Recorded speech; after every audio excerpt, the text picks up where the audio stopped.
reflection. Okay, as I said, with the Mercury retrograde, that is going to be the best course of action. And you've also got 12th house here. So that goes very much with that situation, with anything that comes up with the 12th house. So 12th house.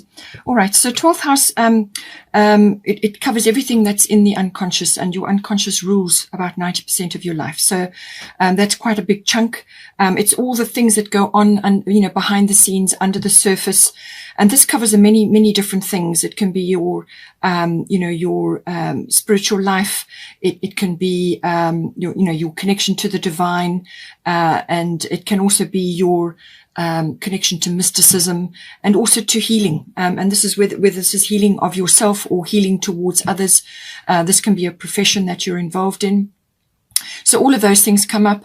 Connection to the divine can be as in, downloading information or receiving information. And this can come in the form of imagination or inspiration. So you could be receiving a lot of information at this time, or be really inspired to do with certain things, or your profession, or whatever it is that's unfolding in your life.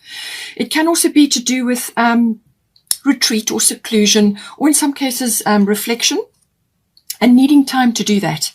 And this can be done in lots of ways. This can be done in meditation, or it can just be doing quiet activities like artistic activities, or it could be spending time in nature, gardening, whatever's appropriate for you. So taking time out to reflect, and also to process and possibly release things as well. As I said, with Mercury retrograde, releasing, especially with the 12th house, becomes important. So this can also be dealing with issues to do with karma. So this is your karma, and the unfolding of that, and various things that you may be, cycles that you may be completing, new ones that you are beginning, and so on. And in some cases, this can be people. You can be related to people or involved with people who have a karmic influence, or have, are part of your karma. And it can also be to do with any kind of escapism. So this can be literally taking a break and escaping from your environment so that you can recharge and rest yourself and do that reflection, that navel gazing, or just meditation. So it can be like a yoga retreat or something like that. But it can also be literally escapism, as in not being able to face certain things, or not wanting to face certain things. And this would be an unconscious situation. So anything sitting in the unconscious that needs to be processed or dealt with is more than likely going to come up when it gets affected. So this can be programming that needs to be released, indoctrination, any kind of inhibition, any self-defeating behaviors, and anything that holds you back. This could be even a lack of self-confidence, which comes from some aspect of your childhood, or whatever the situation may be.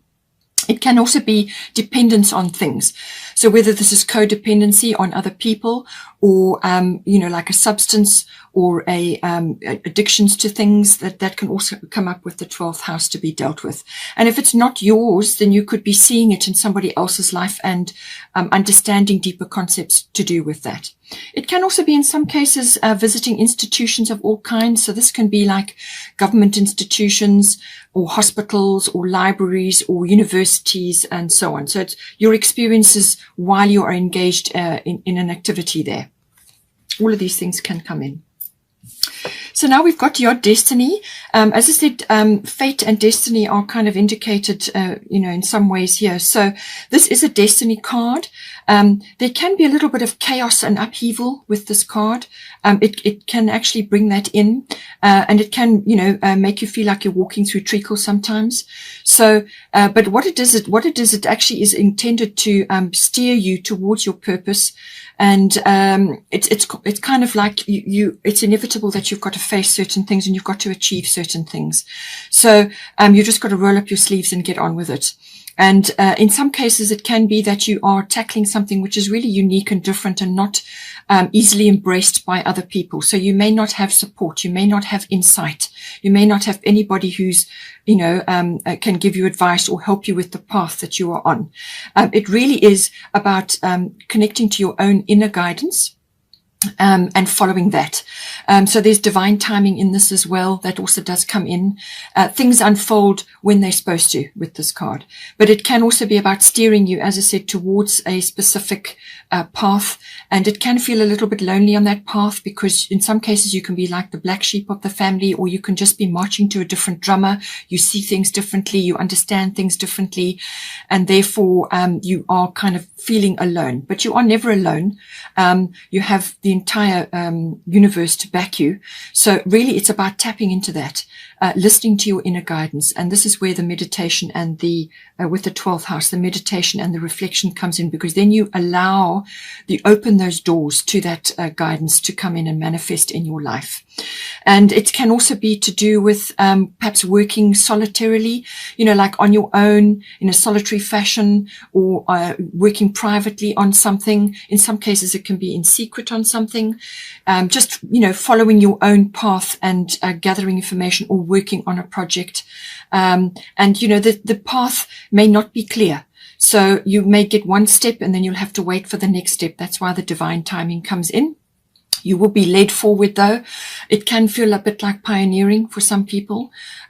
So, your entire path won't be revealed to you up front, because it would overwhelm you. So you get given one step at a time. And then once you've achieved one, then you can move on to the next one. So all of those are coming in with this energy, but it does build up incredible inner strength and connection to your inner self and your inner GPS. That is the whole purpose of this energy. Now we've got here green Taurus, start delegating, ask others, including me, to help you instead of trying to do everything by yourself. So you need to pace yourself, number one. And number two, there must be others around you who can assist you with tasks. So this is about prioritizing time for yourself to do this inner work, and also to process things and reflection and so on. And also to help you make decisions. If you are so overwhelmed that you have no time, then you don't actually get to do that for yourself. And that is a part of your self-care. You allocate time for yourself so that you can do your inner processing and do the releasing and whatever else needs to happen.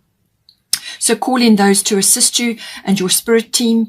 And, if you can get a service in to help you with the other tasks, maybe then do that. Otherwise, family members or other people who, friends, whoever it is that is around you that can assist you at this time. But the reflection will be needed at this time to help you to work on things like that. With the 12th house, sometimes fears can rise up. As I said, you're dealing with karma and you're dealing with processing of things, and also deconditioning. That can also come in. So now we have got here 5 of summer. So trust that there is a reason for everything that happens. Remove yourself from the negative emotions of others, focusing on that which frightens or worries you. Okay, so this, can be very much a 12th house issue, where you get pulled under by other people's insecurities or problems or complications. And you have to put boundaries in to ensure that you don't get sucked in. And in some cases, it can be actually associating with people like the wrong crowd and so on. So just make sure that you are following that. Remove yourself from negative emotions of others, and let go of worries and concerns about things, because the minute you do that, you'll put your energy into that, and then you become like magnetized to those worries. So then you draw towards you the things that you're worrying about. You don't want that. You want positive manifestations. So that's why it's important to allocate time for yourself so that you can rest, recuperate, and prioritize and make decisions and just reflect on what needs to be done. Now with the first house, this is to do with the body. So this is your physical body. So, everything to do with the actual physical aspect of it, how you look and so on. But it can also be to do with your life force, your radiance, your chi, your energy that you're giving off, and what you're projecting outwardly to others. And that can be to partners, to family members, and so on, or in your workplace, or whatever the situation is. So it's about self-care. As I said to you, self-care, I do feel is coming, and you need to do that. So start delegating and prioritize time. So plan it in, diarize time for yourself. it's going to be needed. So the first house covers all of those aspects. It's what you're projecting outward to others as well, what they perceive when they see you, when they interact with you, the energy that you're giving off. If you need time to retreat, to recalibrate and actually boost your energies up, then that's what you must do. Otherwise, you're going to come across as exhausted or resentful or tired or whatever the situation may be, or just stressed, you know. It can also be connection to your self-oriented interests. So whatever that may be, you know, giving time to that and actually allowing those to have a place in your life. You know, just also how you are navigating your way through the world. How are you meeting the world?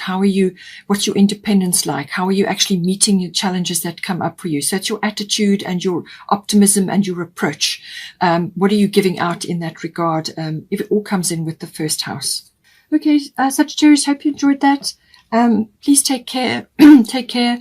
Don't forget to like and share or like and subscribe. Have a good month, and I will see you next time.